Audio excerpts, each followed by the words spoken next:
taken aback. They were not on the same page with INEC with respect to the postponement of the election. I will start with you, Dr. Ahmed. Yes, what's your take on the postponement of the 2019 elections? Well, it's a very sad moment for us, the postponement. Yes. We are not happy. We are fully ready on ground. As you know, our principal, His Excellency Elijah Bakr himself traveled to Yola to cast his vote. Ourselves, all his aides, we all traveled back to our states. All our supporters have traveled back to their homes to cast their vote. Only to realize, most of us went to bed, only to realize that in the morning the election has been postponed. Most people went straight to the polling units and only met empty space. So that was very disappointing, and it was very, very costly and very, very inconvenient. So it's the most disappointing election postponement in the history of Nigeria. Okay. Even though we had one in 2011, where in the midst of the election, the JIGA, then the INEC chairman announced the postponement. But this one, we thought we've learned our lessons. We thought that similar things wouldn't have happened again. But it happened in 2019, where we thought we are advanced technologically, we are advanced institutionally, we are advanced politically, that we should be able to foresee what's the possible danger in the future, and we should see the logistic plans ahead and know what's possible and what's not. But until late hours, the INEC has been giving us the confirmation and the assurance that they are ready. They're going to hold this election. And what really costs us is the way we mobilize our agents and our people to go down to the polling unit to ensure fairness in the election and to make sure that our votes are protected.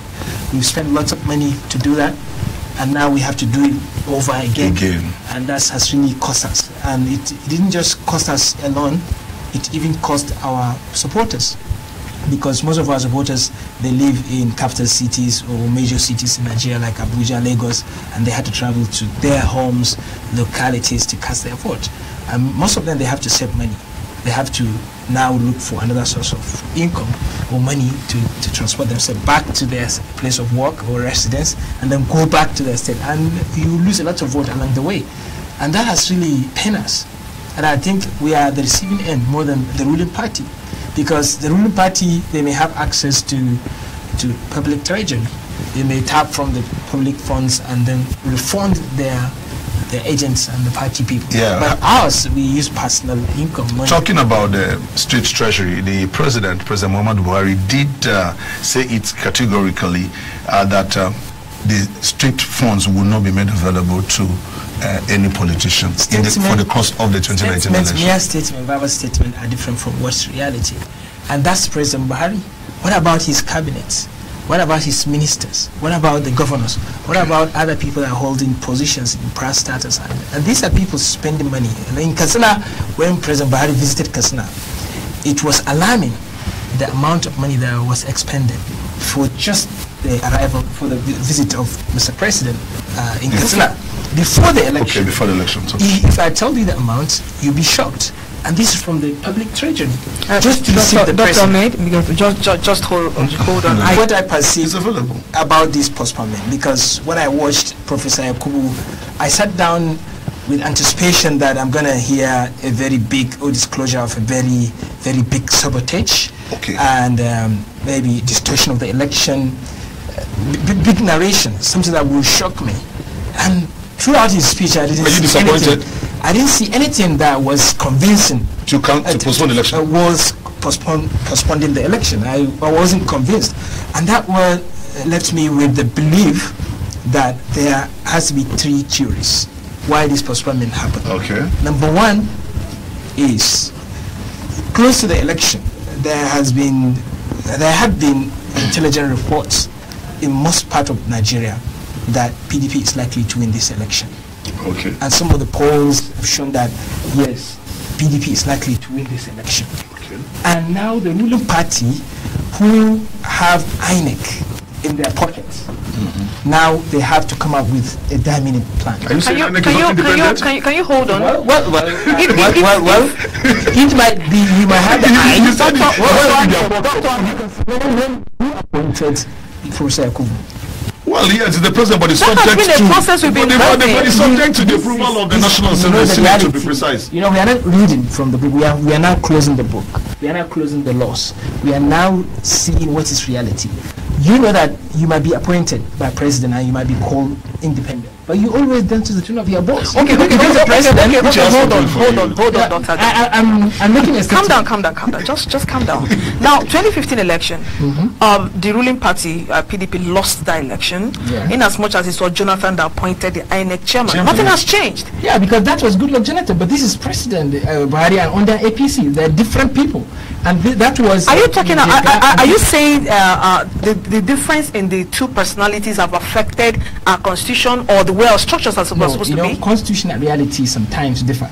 And let me take you to where I want to take you. And now APC, this is like I say, it's my theory.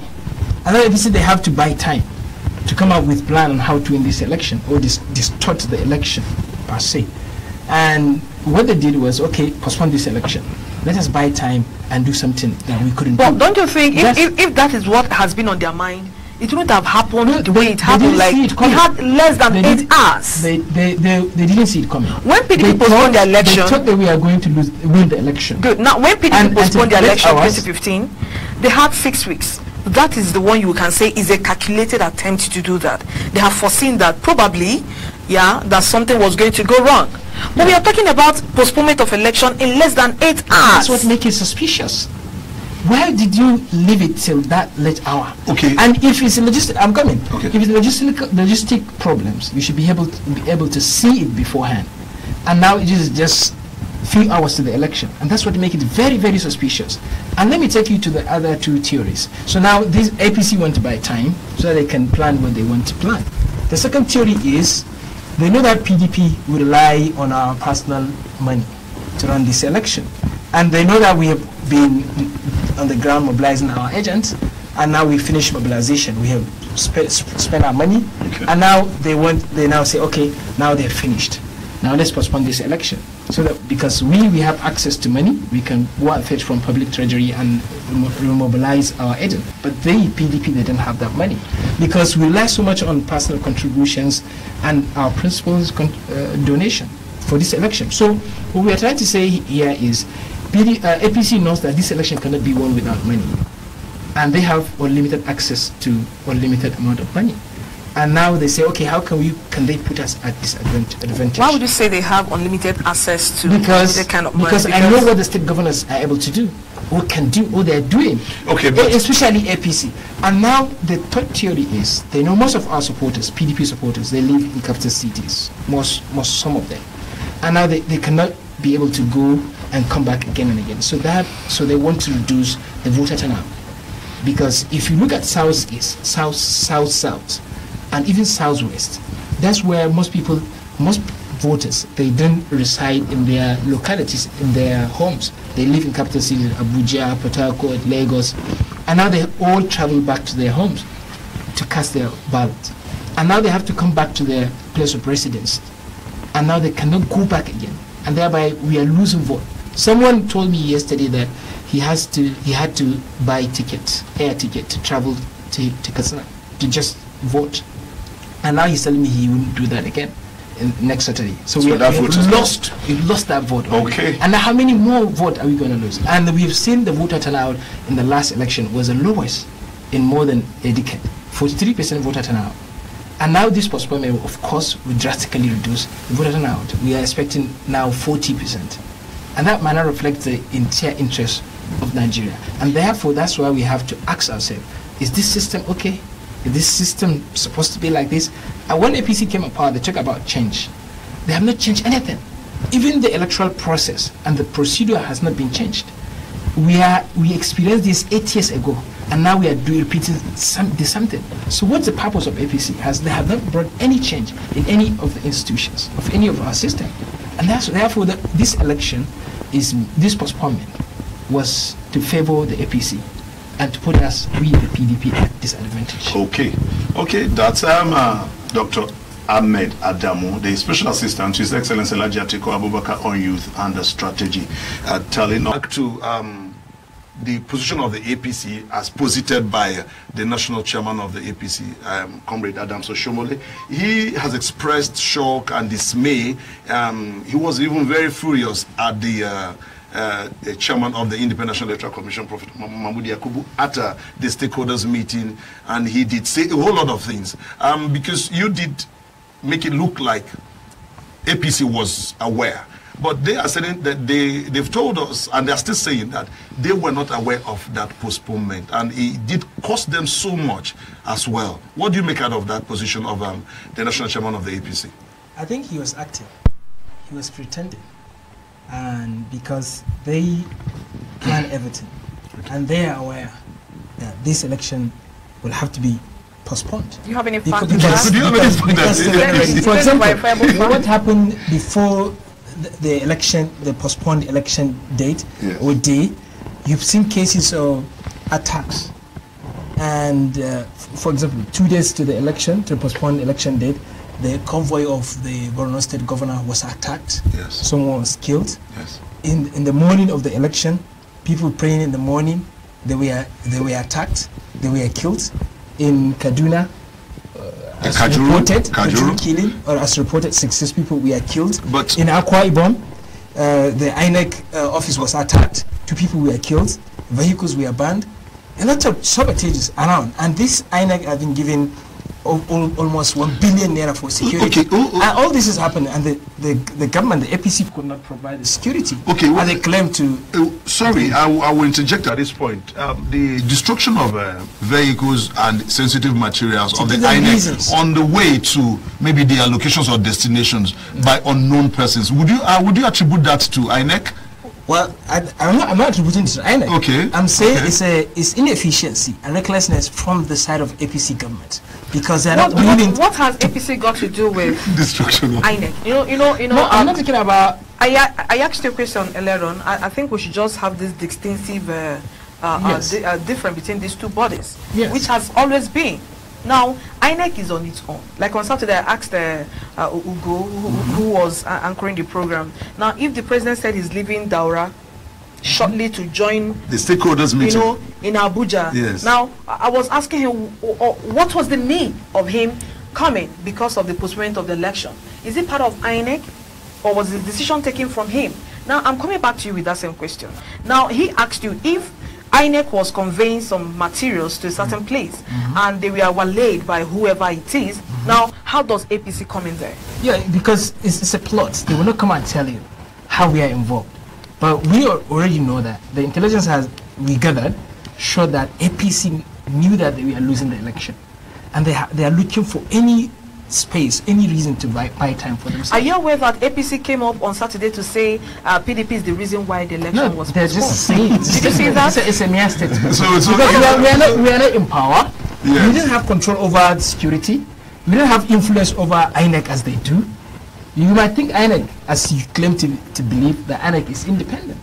But absolutely it is not. Because INEC man is responsive. It has always been.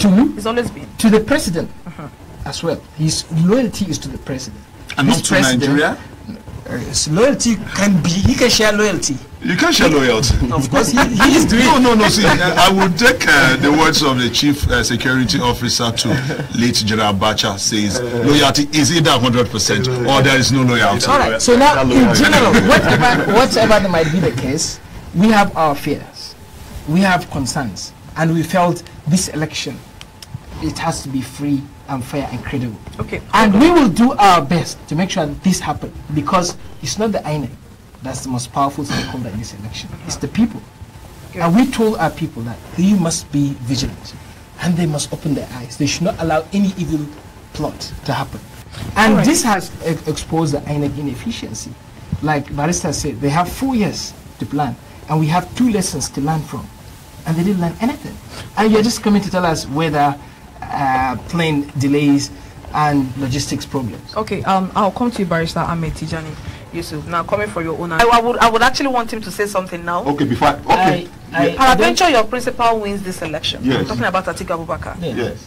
Would your position be the same thing with his? Are you proposing well, one thing? No, I don't think so, because if you go back to history, in 2007 election, Yes. Obasanjo was not seeking re-election, but he came out with his anointed candidates, and he used all his powers to make sure that that person came into power, though it was free and fair election, but he gave him all the necessary privileges. But he was a sitting president. And advantage. So having a single term will not solve the problem of using the incumbency power.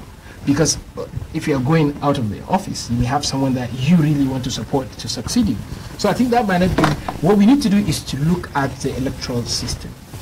When you ask someone from the north, he will tell you maybe on average person will tell you he support Atiku or support Buhari. For example, the one that support Buhari. If we have a Buhari from south or southeast, will you still vote for this same Buhari? Now this is the same history, this is the same personality, the same history, the same disposition, but he is from south. Will you still vote for this man? We say no. So that the disposition for who you choose to vote is based on ethnicity and maybe tribalism. So now we need to look at the electoral or democratic system where we have elections done at regional levels. For example, Northwest, we come and elect our regional leader. Likely we might vote for Konkoso. He's our regional leader. Northeast, we come and vote someone likely, let's say Kashi, Governor Kashi. And North Central, we vote someone like Bukola Saraki as their leader. And Southeast will pick like Peter Obi, and Southwest will pick Bola Tinubu, and South might maybe Goodluck Jonathan or someone influential there. And then we have these 6 leaders. Either they come at the center, and they have a chair in office among them. They rule together. As a country, among the 6 people. This is going to. I would just want him to react. Let me finish. So you need to understand the system. So now these leaders they will have a chair in office for 1 year. They collectively have a common plan for Nigerians, and they will go back to their constituencies. These regional leaders will have parliament at regional levels. Congress will have to go back to Northwest and meet with his senators. And now, what is the interest of the Northwest? At the center, you come up to the center, at the executive, because the executive power is so enormous, it's so much. We have to share it. Just the same way you share parliamentary responsibilities among 109 members. So you have to share the executive powers. And even if it's the issue of appointing INEC chairman, you have to agree on consensus among this. So this will give fairness, and people will feel there is equity in everything, and that everyone will feel represented. And we will not have this divide that, okay, this is a Christian, he's a northerner. People will just vote, you are yourself, among yourself. We have common people, let's say in the Northwest. We are all largely Muslim Hausa people, Fulani. So whoever you are voting, it has to be based on his competence, credibility, and his track record.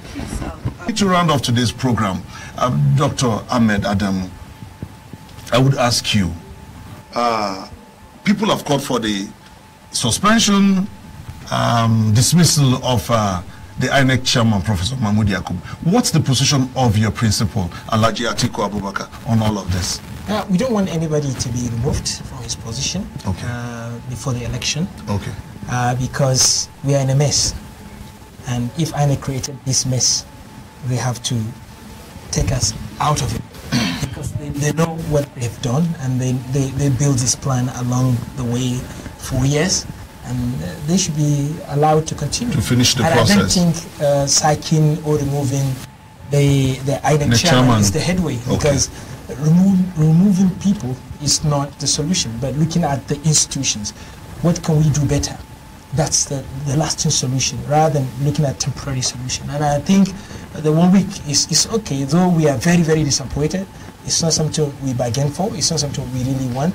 And there are a lot of attendant costs to that. But sacking the INEC boss is not the solution. Okay, I will come to you, Barrister Ahmed Tijani Yusuf. You know, what do you have to tell Nigerians that are watching you? Well, Nigerians, we should not despair. We should not lose hope. The spirit should keep on. We should not lose confidence. What we have sacrificed, we have waited for so long for this election, and we should look at what awaits us post Atiku Abubakar's victory. That alone should motivate us. These postponements should not discourage us from voting. Our single vote is very important. This is a sacrifice that we have to make as a youth generation of this country, at all costs. No matter how much it's going to cost us, no matter how inconvenient we might be, we should still cast our vote in this election, and we should make sure we become very vigilant, looking at what happened in this election. We should make sure that the legitimate vote counts. We shouldn't allow any evil plans. No matter what they plan, we have power to avert their evil plans. Thank and we you. should all be responsible and law-abiding. Ahmed.